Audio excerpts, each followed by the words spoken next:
Hello friend, welcome back to my channel রাখি Tatar lifestyle. তোমরা সবাই কেমন আছো? আশা করছি ভালো আছো, আর আমিও ভালো আছি। তো দেখো বন্ধুরা, এখন কিন্তু রাতের বেলা আমার বড় ননদ কিন্তু আজকে এই ভুট্টাটা নিয়ে এসেছে। অনেক রকম বাজার করেছে, তার সাথে এই ভুট্টাটা দেখতে পেয়েছে, তাই নিয়ে এসেছে আমার জন্য। আমি ভুট্টা খেতে ভালোবাসি। তো এখন তো আজকে আর এটা মানে ভুট্টাটাকে পোড়াবো না, কালকে পোড়াবো। তাই আজকেই তোমাদেরকে দেখিয়ে রাখছি ভুট্টাটাকে পোড়াবো, যেরকম আর কি দোকানে বিক্রি হয় সেরকমভাবে খাবো। তাই তোমাদের সাথে একটু ভাবলাম শেয়ার করি।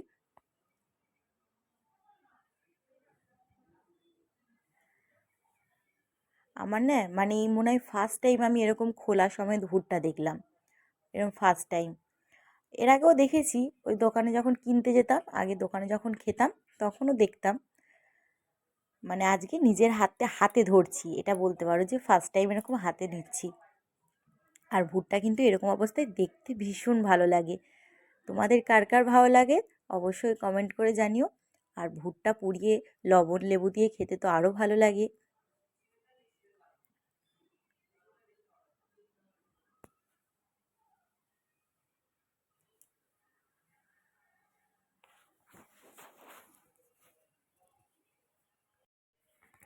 কালকে ভুট্টাটা তোমাদেরকে দেখিয়েছিলাম, আর আজকেও কিন্তু বিকেল হয়ে গেছে, কারণ সকালবেলা দুপুরবেলা তো খাই না। এখন এখন বিকালেই করব। তো দেখো বন্ধুরা, ভুট্টার খোলাগুলো ছাড়াচ্ছি, কতগুলো ছাড়িয়ে ফেলেছি দেখো এতক্ষণ পর। তারপর ভুট্টাটাকে দেখতে পেলাম, আর ভুট্টাটা কিন্তু একদমই কচি, দেখো দানাগুলো এখনো পুরো পুরষ্ট হয়নি। আর দেখো কেমন সেই বুড়ির চুলের মতন চুল বেরিয়েছে, এই বয়স্ক লোকেদের যেরকম দাড়ি চুল পাকা হয়, লাল লাল হয়ে যায় ওই রকম। তো ভুট্টাটা তো ছাড়ানো হয়ে গেল, আর দেখতে তো বেশ লাগছে। আরও যদি দানাগুলো পুরষ্ট হতো দেখতে আরও বেশি ভালো লাগতো। এবার এটাকে চলো পোড়াই। তো দেখো বন্ধুরা, গ্যাস জ্বালিয়ে ওভেনটা ধরিয়ে নিয়েছি। এরপর হালকা জোরে হালকা আস্তে এইভাবে দিয়ে দিয়ে ভাজবো, নইলে অনেকটা করে পুড়ে যাবে। হালকাভাবে ভাবে ভাজবো দেখো।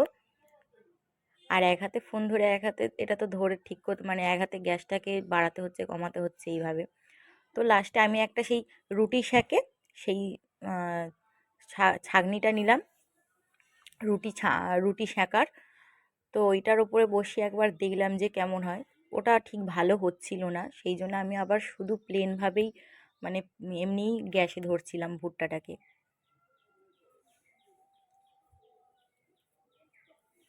রুটি সেঁকাটা বসিয়ে ভালো হচ্ছিল না।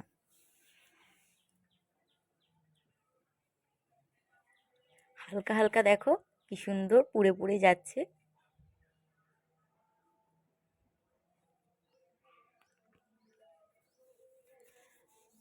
রুটি সেঁকাটা দিয়ে ভালো হচ্ছিল না, সেই জন্য আমি ওটাকে সরিয়ে আবার হাতেই ধরছি। আর গ্যাসটা দেখো এখন একটু জোরে রেখেছি, কিন্তু সব দানাগুলো দেখো গ্যাসটা অফ করে দিয়েছি। আর অনেকটাই কিন্তু পুড়ে গেছে, আর যেহেতু যেহেতু এটা কচি ভুট্টা, সেই জন্য কিন্তু বেশি পোড়ানোর দরকার হবে না। আর এখানে দেখো আমি দুটো পাতিলেবু কেটে নিয়েছি। আর সবচেয়ে ভালো বিট লবণ থাকলে বেশি ভালো লাগে খেতে। তো বিট লবণ আর নেই বাড়িতে, কি করব, তাই প্লেন লবণই নিয়েছি এখানে।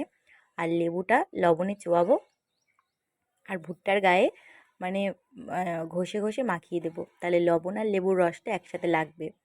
আর খেতে তো দারুণ লাগবে, সত্যি বলছি।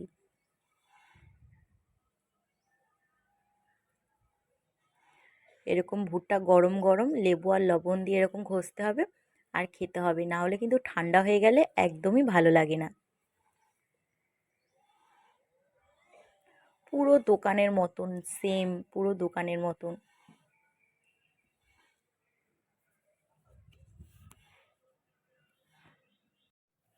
চলো বন্ধুরা, এবার একটু খাওয়া যাক। গরম গরম মানে সঙ্গে সঙ্গে পুড়িয়েছি, এখন যদি না খাই তাহলে তো ঠান্ডা হয়ে গেলে আর ভালোই লাগবে না।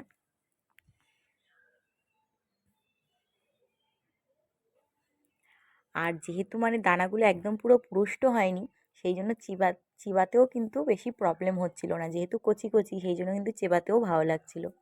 তো চলো বন্ধুরা, আজকে ভিডিওটা এই পর্যন্ত। ভালো লাগলে অবশ্যই একটা লাইক কমেন্ট শেয়ার করে দিও, আর আমার চ্যানেলটাকে কিন্তু অবশ্যই সাবস্ক্রাইব করে আমার পাশে থেকো বন্ধুরা।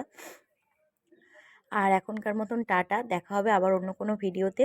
তোমরা কিন্তু ভালো থেকো, সুস্থ থেকো, আর নিজেদের খেয়াল রেখো। এখন ওয়েদার চেঞ্জ হচ্ছে, এখন কিন্তু কম বেশি সবারই শরীর খারাপ হচ্ছে, সেরে গেলেও ফের ঘুরে আবার আসছে। তো চলো টাটা, ভালো থেকো।